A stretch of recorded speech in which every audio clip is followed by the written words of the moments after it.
ನಿಮ್ಗೆ 2,000 ರೂಪಾಯಿ ಯಾರಿಂದ ಬರ್ತಾ ಇದೆ ದುಡ್ಡು? ಸಿದ್ದರಾಮಯ್ಯನವರಿಂದ ಬರ್ತಾ ಇದೆಯಾ?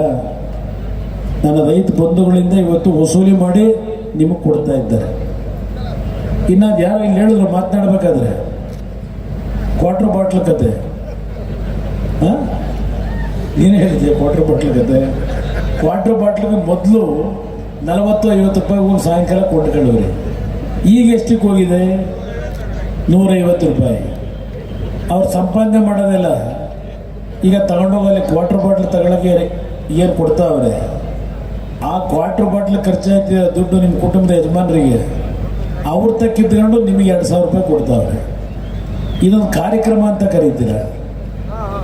ಯೋಚನೆ ಮಾಡಿ ನಮ್ಮ ತಾಯಂದರು. ಅದಷ್ಟೇ ಅಲ್ಲ, ರಿಜಿಸ್ಟ್ರೇಷನ್ ಚಾಪಕ್ಕಾಗದ ಎಷ್ಟು ಹೋಗಿದೆ?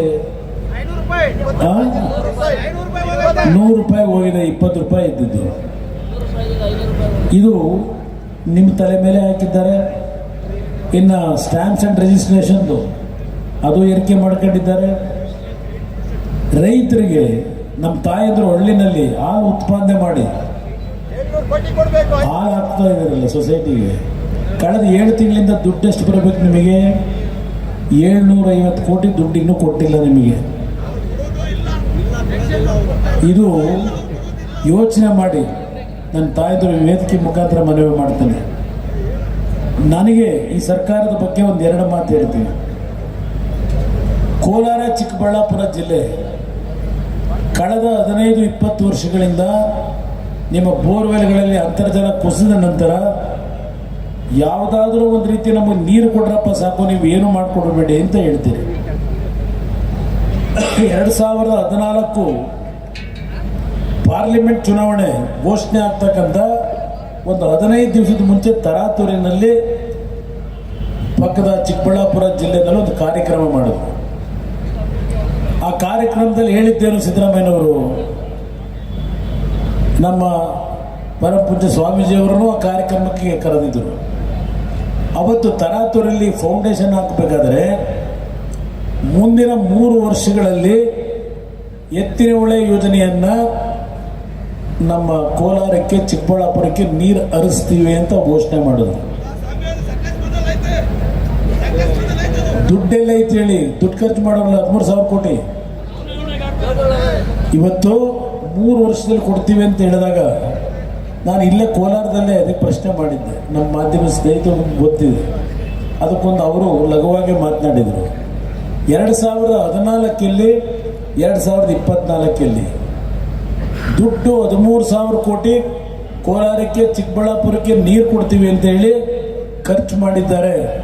13,000 ಕೋಟಿ ನಿಮ್ಮ ದುಡ್ಡು. ಅದು ಇವತ್ತು ಆ ದುಡ್ಡು ಖರ್ಚು ಮಾಡಿದ್ದಾರಲ್ಲ, ನೀರು ಏನಾದರೂ ಸಕಲೇಶ್ಪುರ ಬಿಟ್ಟು ಮುಂದೆ ಕರೆದಿದೆಯಾ? ಎಲ್ಲಿ ನಿಂತಾಯ್ತೋ ಅಲ್ಲೇ ನಿಂತಿದೆ. ಯೋಚನೆ ಮಾಡಿ ಕೋಲಾರ ಚಿಕ್ಕಬಳ್ಳಾಪುರದ ಮಹಾಜನತೆ. ಇಲ್ಲಿ ದುಡ್ಡಿನ ಸಮಸ್ಯೆ ಅಲ್ಲ. ಈ ಎತ್ತಿನ ಹೊಳೆ ಯೋಜನೆ ಹೀಗೇ ನಡ್ಕೊಂಡು ಹೋಗ್ತಾ ಇದ್ದಾರೆ. ಈಗ 8,000 ಪ್ರಾರಂಭ ಆಗಿದ್ದು ಈ 25,000 ಕೋಟಿ ಬೇಕು ಅಂತ ಹೇಳ್ತಾ ಇದ್ದಾರೆ. ಸರಿಯಾದ ರೀತಿ ಇವರು ಮಾಡಿದರೆ ನಮ್ಮ ರೈತರ ಭೂಮಿಯನ್ನು ಭೂಸ್ವಾಧೀನ ಮಾಡ್ಕೊಳ್ತಕ್ಕಂಥದ್ದೇನಿದೆ. ಮೊದಲು ಹೇಳಿದ್ರು ದೇವರಾಯನ ದುರ್ಗದ ಹತ್ರ ಅಲ್ಲಿಂದ ನೀರು ತಂದು 10 TMC ನೀರನ್ನು ಸಂಗ್ರಹ ಮಾಡ್ತಕ್ಕಂಥ ಒಂದು ಜಲಾಶಯ ಕಟ್ತೀವಿ ಅಂದರು ದೇವರಾಯನ ದುರ್ಗದ ಹತ್ರ.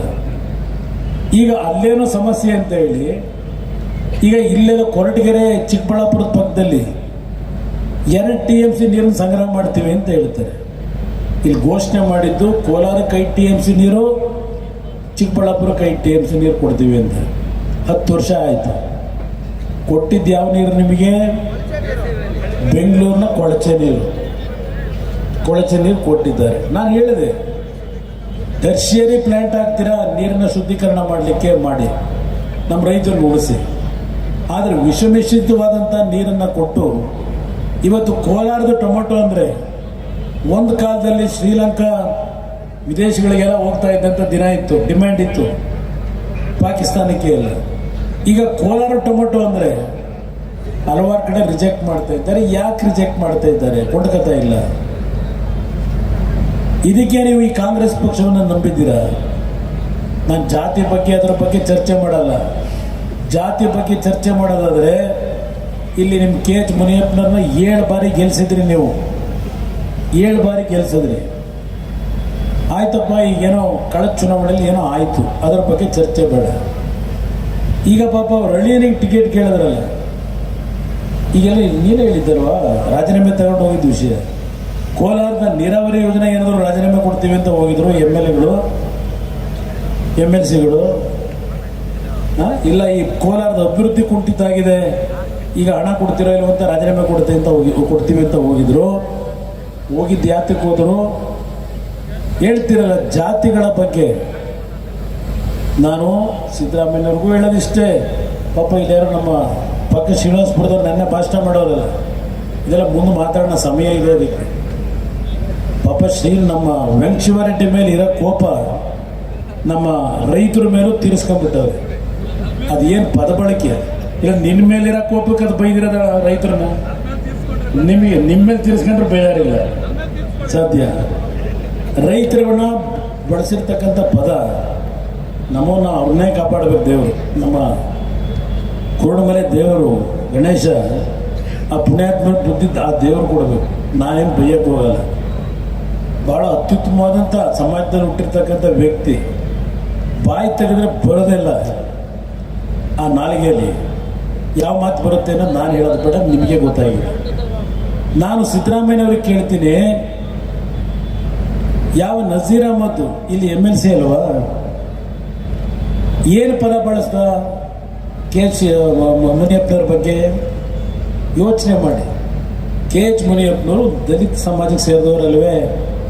ದಲಿತ ಸಮಾಜಕ್ಕೆ ಸಿದ್ದರಾಮಯ್ಯವರು ಬಹಳ ಗೌರವ ಕೊಡೋರಲ್ವೇ? ರಮೇಶ್ ಕುಮಾರ್ ಅವರು ಬಹಳ ಗೌರವ ಕೊಡೋರಲ್ವೇ? ನಜೀರ್ ಅಹಮದ್ ಏನು ಹೇಳಿಕೆ ಕೊಟ್ಟರು?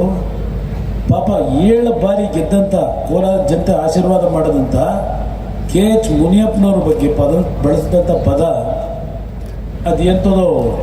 ಇವರು ಪುಡ್ಗೋಸಿ ಬ್ಯಾಗ್ ಹಿಡ್ಕೊಂಡು ಇವ್ರ ಹಿಂದೆ ಓಡಾಡ್ತಿದ್ರು. ಕೆ ಎಚ್ ಮುನಿಯಪ್ಪನವ್ರು ಅಂತಕ್ಕಂಥ ಪದ ಬಳಸಿದ್ರಲ್ಲ, ದಲಿತ ಸಮಾಜದ ಬಂಧುಗಳಿಗೆ ನೋವಾಗಲಿಲ್ವಾ?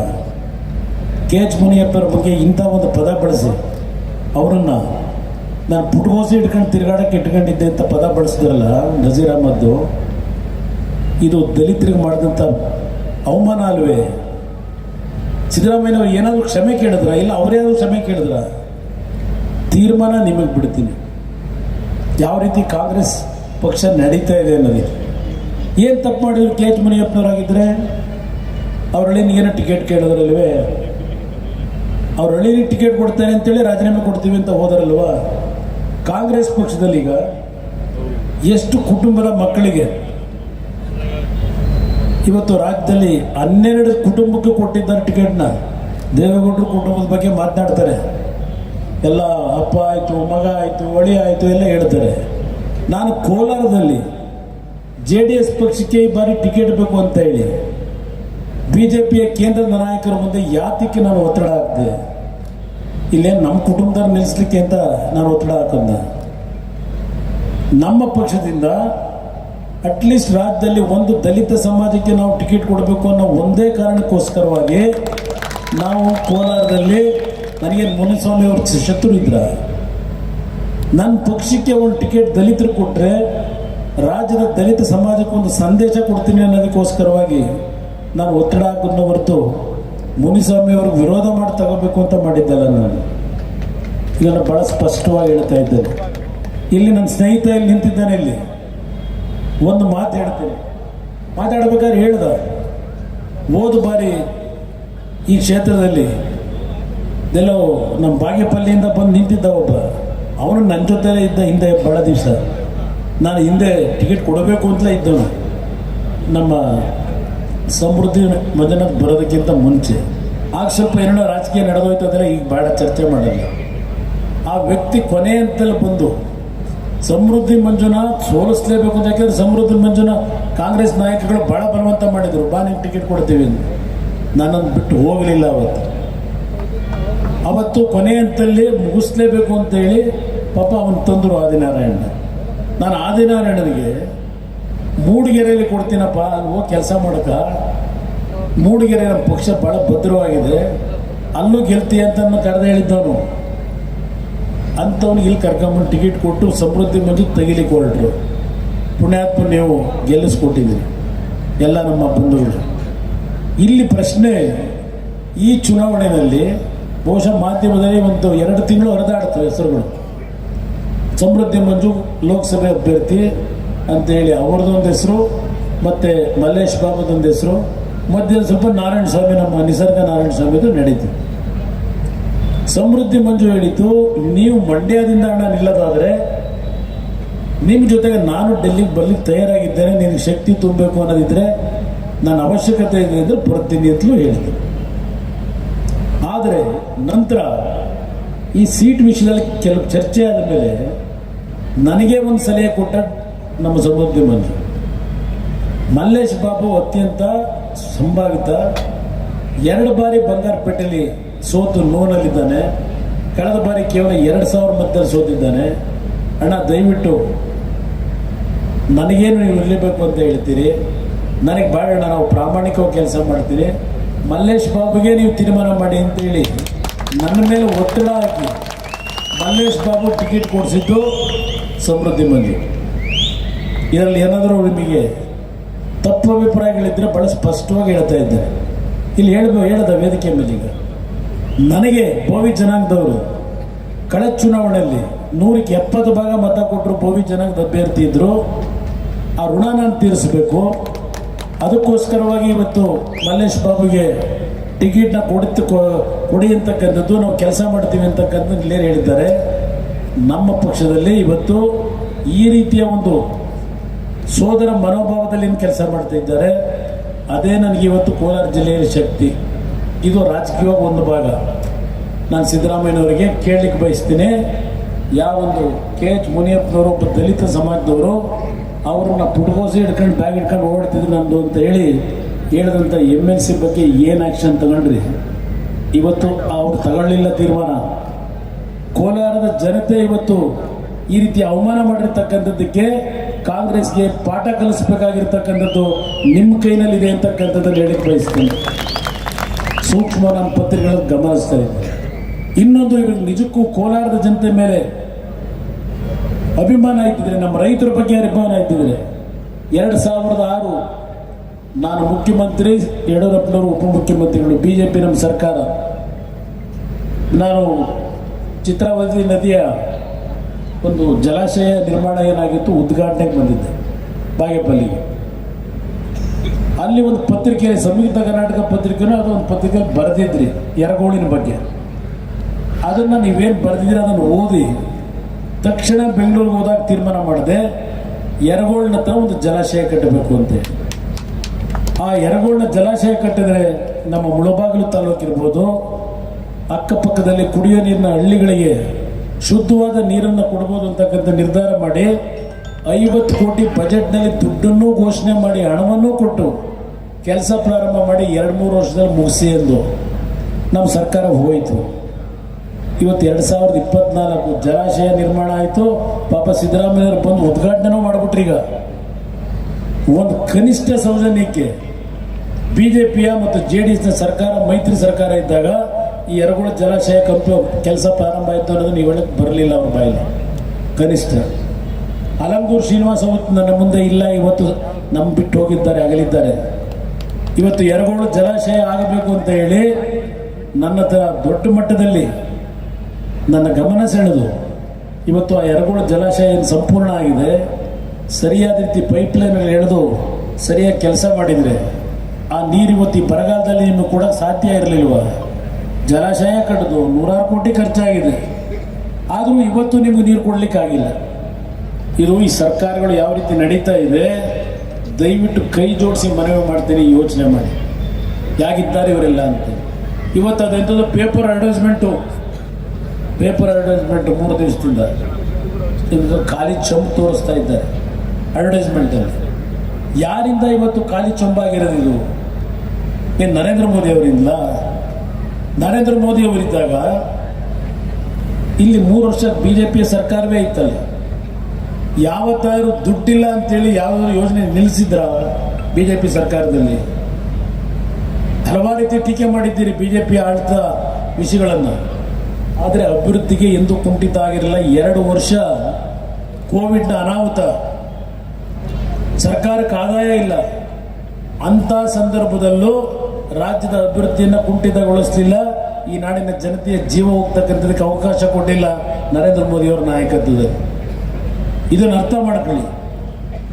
ಇವತ್ತು ಅವರು ಅಧಿಕಾರ ಬಿಟ್ಟಾಗ ಸರ್ಪ್ಲಸ್ನಲ್ಲಿತ್ತು ನಮ್ಮ ರಾಜ್ಯದ ಆರ್ಥಿಕ ಪರಿಸ್ಥಿತಿ, ಸಂಪದ್ಭರಿತವಾಗಿ ಇತ್ತು. ಬಿಜೆಪಿ ಆಡಳಿತ ಬಿಟ್ಟು ಹೊರಗೆ ಬಂದಾಗ ಕಾಂಗ್ರೆಸ್ ಬಂದ ನಂತರ ಇವರು ಬಜೆಟ್ ಮಂಡನೆ ಮಾಡಿದಾಗ ಬಜೆಟ್ನ ಕೊರತೆ ತೋರಿಸ್ಕೊಂಡಿದ್ದಾರೆ. ಮೊದಲನೇ ಬಜೆಟ್ನಲ್ಲಿ 12,000-13,000 ಕೋಟಿ ಬಜೆಟ್ನ ಕೊರತೆ, ಈಗ 24,000 ಕೋಟಿಯನ್ನು ತೋರಿಸ್ಕೊಂಡವ್ರು ಎರಡನೇ ಬಜೆಟ್ನಲ್ಲಿ. ಇವತ್ತು ಈ 11 ತಿಂಗಳಲ್ಲಿ ನೀವು ತೆರಿಗೆ ರೂಪದಲ್ಲಿ ರಾಜ್ಯದ ಖಜಾನೆಯನ್ನು ತುಂಬಿಸಿದ್ದೀರಿ. ನಿಮ್ಮ ಬೆವರು ಸುರಿಸಿದ ಹಣವನ್ನು ಸ್ವೇಚ್ಛಾಚಾರವಾಗಿ ಲೂಟಿ ಮಾಡಿ ಸರ್ಕಾರದ ಖಜಾನೆಯನ್ನು ಖಾಲಿ ಮಾಡಿ, ಈಗ ಅಡ್ವರ್ಟೈಸ್ಮೆಂಟ್ನಲ್ಲಿ ಖಾಲಿ ಚೊಂಬಿಟ್ಟುಕೊಂಡು ಭಿಕ್ಷುಕರುಗಳ ಥರ ಇವತ್ತು ಅಯ್ಯೋ ಕೇಂದ್ರ ಸರ್ಕಾರ ದುಡ್ಡು ಕೊಟ್ಟಿಲ್ಲ, ಖಾಲಿ ಚಂಬು ಅಂತಾರೆ. ಈ ಖಾಲಿ ಚಂಬು ಹಿಡ್ಕೊಂಡು ಓಡಾಡಿ ಅಂತ ನೀವೇನಾದರೂ ಹೇಳಿದ್ರ? ಇದೆಲ್ಲವನ್ನ ಯೋಚನೆ ಮಾಡಿ ನನ್ನ ಮುಳಬಾಗಿಲಿನ ಮಹಾಜನತೆ ಈ ವೇದಿಕೆ ಮುಖಾಂತರ ಕೋಲಾರದ ನನ್ನ ಅಣ್ಣ ತಮ್ಮಂದರಿಗೆ, ತಂದೆ ತಾಯಂದರಿಗೆ ಮನವಿ ಮಾಡ್ತೇನೆ. ಅಭಿವೃದ್ಧಿ ವಿಷಯ ಹೇಳಾಯ್ತಲ್ಲ, ಈಗ ಇಲ್ಲಿ ಈಗ ನಮ್ಮ ಸಮೃದ್ಧಿ ಹೇಳಿದ್ನಲ್ಲ, ನಮಗಿಷ್ಟು ಲಕ್ಷ, ಅಲ್ಲಿಗಿಷ್ಟು ಕೋಟಿ. ಅವ್ರು ಹೋಗಿ ಕೆಲಸನಾದ್ರೆ ಒಳ್ಳೆ ಕೆಲಸ ಮಾಡ್ತಾರ. ಈಗ ಕಮಿಷನ್ ಕತೆ ಹೇಳ್ತಿದ್ರಲ್ಲ, ಈಗ 60% 65% ಕೊಟ್ಟಿದೆ ಕಮಿಷನ್ ಈಗ ಈ ಸರ್ಕಾರದ.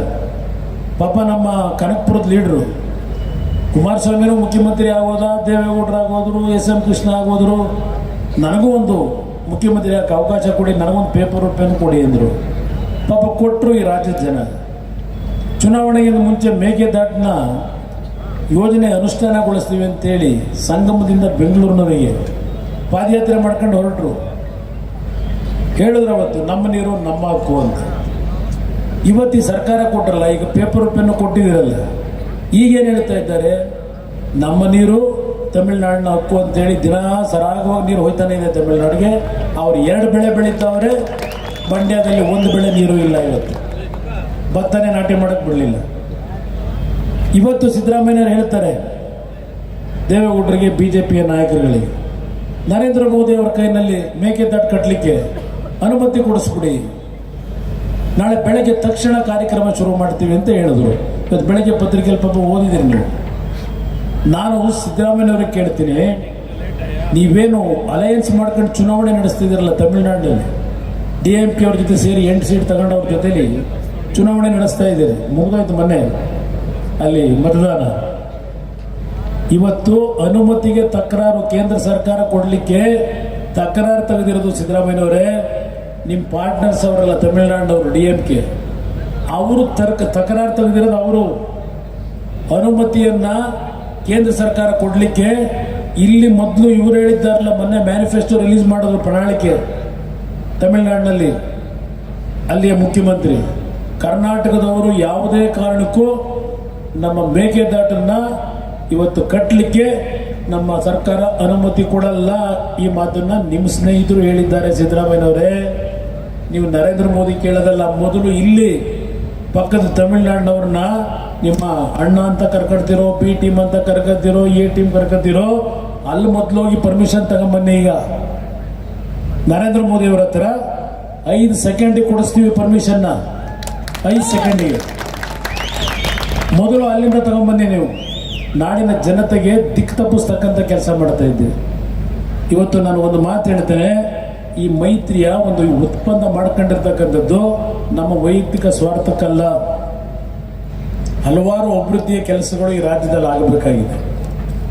ನನಗೊಂದು ನಂಬಿಕೆ ಇದೆ, ದೇವೇಗೌಡರ ಬಗ್ಗೆ ನರೇಂದ್ರ ಮೋದಿ ಅವರಿಗೆ ಭಾಳ ಗೌರವ ಇಟ್ಕೊಂಡಿದ್ದಾರೆ. ದೇವೇಗೌಡರು ಹೇಳಿದ ಮಾತು ತೆಗೆದಾಕಲ್ಲ. ಇವತ್ತು ಆ ಹಿನ್ನೆಲೆಯಲ್ಲಿ BJPಯ ಮತ್ತು JDSನ ಈ ಹೊಂದಾಣಿಕೆ ಇರೋದು ನಮ್ಮ ನಾಡಿನ, ನನ್ನ ರೈತರಿರಲಿ, ನನ್ನ ತಾಯಂದಿರಿರಲಿ, ನಮ್ಮ ಯುವಕರಿರಲಿ, ಎಲ್ಲ ಸಮಾಜಗಳಿಗೆ, ದಲಿತರಿಗೆ ಒಂದು ಉತ್ತಮವಾದಂಥ ರೀತಿಯಲ್ಲಿ ಕಾರ್ಯಕ್ರಮಗಳನ್ನು ತರಲಿಕ್ಕೆ ಇವತ್ತು BJP ಜೊತೆ ಹೊಂದಾಣಿಕೆ ಮಾಡಿರೋದು. JDS ಪಕ್ಷನ ಮಾರಾಟ ಮಾಡಕ್ಕೆ ಮಾಡಿಲ್ಲ. ನಾನು ಹೇಳಿದ್ದಾರೆ, JDS ಪಕ್ಷ ಕುಮಾರಸ್ವಾಮಿ ಮಾರಾಟ ಮಾಡಿಬಿಟ್ರು. ಈ ಪಕ್ಷ ಕಟ್ಟಿರೋರು ನೀವುಗಳು, ಈ ರಾಜ್ಯದ ಲಕ್ಷಾಂತರ ಕಾರ್ಯಕರ್ತರು ನೀವು ಕಟ್ಟಿದ್ದೀರಿ. ಇದು ನಿಮ್ಮ ಪಕ್ಷ, ನಿಮ್ಮ ಆಸ್ತಿ, ನನ್ನ ಆಸ್ತಿ ಅಲ್ಲ. ಇದು ರೈತರ ಪಕ್ಷ, ಇದು ಜನತಾದಳ. ಇದನ್ನು ಯಾರು ಮಾರಾಟ ಮಾಡೋಕ್ಕೂ ಸಾಧ್ಯ ಇಲ್ಲ, ಈ ಪಕ್ಷ ಮುಗಿಸ್ಲಿಕ್ಕೂ ಸಾಧ್ಯ ಇಲ್ಲ. ನಿಮ್ಮಿಂದ ಪಕ್ಷ ಉಳಿತದೆ ಅಂತಕ್ಕಂಥ ನಂಬಿಕೆ ಇಟ್ಕೊಂಡಿದ್ದೇನೆ. ದಯವಿಟ್ಟು ನಿಮ್ಮಲ್ಲಿ ಕೈ ಜೋಡಿಸಿ ಮನವಿ ಮಾಡೋದು, ಇವತ್ತು ಪಕ್ಕದ ಚಿಕ್ಕಬಳ್ಳಾಪುರದಲ್ಲಿ ಡಾಕ್ಟರ್ ಸುಧಾಕರ್ ನಿಂತಿದ್ದಾರೆ, BJP JDSನ ಮೈತ್ರಿಯಿಂದ. ಇಲ್ಲಿ ನಮ್ಮ ಪಕ್ಷದ ಅಭ್ಯರ್ಥಿ ನಿಂತಿದ್ದಾರೆ, BJP JDSನ ಮೈತ್ರಿಯಿಂದ. ಈ ಎರಡೂ ನಮ್ಮ ಅಭ್ಯರ್ಥಿಗಳು, NDA ಅಭ್ಯರ್ಥಿಗಳು ಗೆಲ್ತಕ್ಕಂಥದ್ದಕ್ಕೆ ಕೋಲಾರ ಜಿಲ್ಲೆಯ ಅವಳಿ ನಗರಗಳೇನಿದೆ, ಜಿಲ್ಲೆಗಳು, ಇವತ್ತು ಈ ವೇದಿಕೆ ಮುಖಾಂತರ ಚಿಕ್ಕಬಳ್ಳಾಪುರದ ಜನತೆಯಲ್ಲೂ ಮನವಿ ಮಾಡ್ತೇನೆ, ಇಲ್ಲಿಯ ನಾನು ಕೋಲಾರ ಜಿಲ್ಲೆಯ ತಂದೆ ತಾಯಿದ್ರ ಮುಂದೆ ಮನವಿ ಮಾಡ್ತೇನೆ. ಸಣ್ಣ ಪುಟ್ಟ ವ್ಯತ್ಯಾಸಗಳಿದ್ದರೂ ಅದನ್ನೆಲ್ಲವನ್ನ ಮರೆತು ಇವತ್ತು ಎರಡೂ ಪಕ್ಷಗಳ ಕಾರ್ಯಕರ್ತರು, ಎರಡೂ ಪಕ್ಷಗಳ ನಾಯಕರು ಒಂದಾಗಿ ಇವತ್ತು ದೇಶದಲ್ಲಿ ಒಂದು ಹೊಸ ಬದಲಾವಣೆ ತರ್ತಕ್ಕಂಥದ್ದಕ್ಕೆ ನಿಮ್ಮೆಲ್ಲರ ಆಶೀರ್ವಾದವನ್ನು NDA ಅಭ್ಯರ್ಥಿ ಭತ್ತದ ಹೊರೆ ಹೊತ್ತಿರ್ತಕ್ಕಂಥ ಮಹಿಳೆಯ ಗುರುತು ಕೋಲಾರದಲ್ಲಿ 2ನೇ ನಂಬರು, ಆ ನಂಬರಿಗೆ ತಮ್ಮ ಆಶೀರ್ವಾದ ಮಾಡಿ ಅಲ್ಲಿ ಚಿಕ್ಕಬಳ್ಳಾಪುರದಲ್ಲಿ ಅಲ್ಲಿ NDA ಅಭ್ಯರ್ಥಿಯ ಒಂದು ಚಿಹ್ನೆ ಕಮಲದ ಗುರುತು, ಅವ್ರದ್ದು 4ನೇ ನಂಬರ್ ಇದೆ. 4ನೇ ನಂಬರ್ನ ಕ್ರಮ ಸಂಖ್ಯೆ.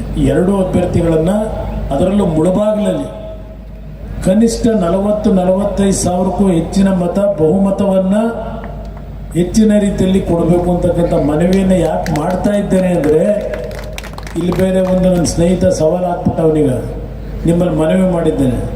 ಅವನೇನು ಹೇಳಿದೆ, ಈಗ ಬೇರೆ ವಿಧಾನಸಭಾ ಕ್ಷೇತ್ರಗಳಿಗಿಂತ ನಾನು ಹೆಚ್ಚಿನ ಬಹುಮತವನ್ನು ಕೊಡಿಸ್ತಾ ಇದ್ದರೆ ಅಣ್ಣ, ನಾನು ನಿಮ್ಮ ಮನೆ ಮೆಟ್ಲತ್ತಲ್ಲ ಅಂತಕ್ಕಂಥ ಪದ ಬಳಸ್ಬಿಟ್ಟಿದ್ದೆ. ಕೈ ಜೋಡಿಸಿ ಮನವಿ ಮಾಡ್ತೇನೆ. ನನಗೆ ಅವ್ನು ಬೇಕು, ನನಗೆ ಯುವಕರ ಶಕ್ತಿ ನನಗೆ ಬೇಕಾಗಿದೆ.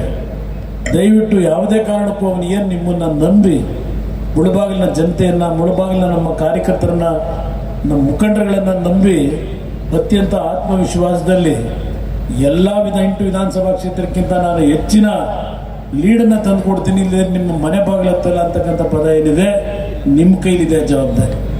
ದಯವಿಟ್ಟು ಉಳಿಸ್ಕೊಡಿ ಅಂತೇಳಿ ನಿಮ್ಮಲ್ಲಿ ನಾನು ಕೈ ಜೋಡಿಸಿ ಮನವಿ ಮಾಡಿ, ಎಲ್ಲ ನಮ್ಮ ಮುಖಂಡರುಗಳಿದ್ದೀರಿ, ನಿಮ್ಮೆಲ್ಲರ ಒಂದು ಶ್ರಮ, ನಿಮ್ಮ ಆಶೀರ್ವಾದ ನಮ್ಮ ಅಭಿವೃದ್ಧಿ ಮೇಲೆ ಇರಲಿ ಅಂತಕ್ಕಂಥ ಮಾತನ್ನು ನಾನು ಮನವಿ ಮಾಡಿ, ಆ ಭಗವಂತ ನಿಮ್ಮೆಲ್ಲರಿಗೂ ಒಳ್ಳೆಯದು ಮಾಡಿ. ಕೋಲಾರ ಚಿಕ್ಕಬಳ್ಳಾಪುರಕ್ಕೆ ಒಂದು ನಿಮಗೆ ಮಾತು ಕೊಡ್ತೇನೆ, ಮುಂದಿನ 5 ವರ್ಷದಲ್ಲಿ ಎಲ್ಲ ರೀತಿಯ ನೀರಾವರಿಯ ಸೌಲಭ್ಯಗಳನ್ನು ತಂದು ಕೊಡ್ತಕ್ಕಂಥದ್ದು ನನ್ನ ಜವಾಬ್ದಾರಿ. ನನ್ನ ಮೇಲೆ ವಿಶ್ವಾಸ ಇಡಿ. ನಿಮ್ಮೆಲ್ಲರಿಗೂ ನನ್ನ ವಂದನೆಗಳು.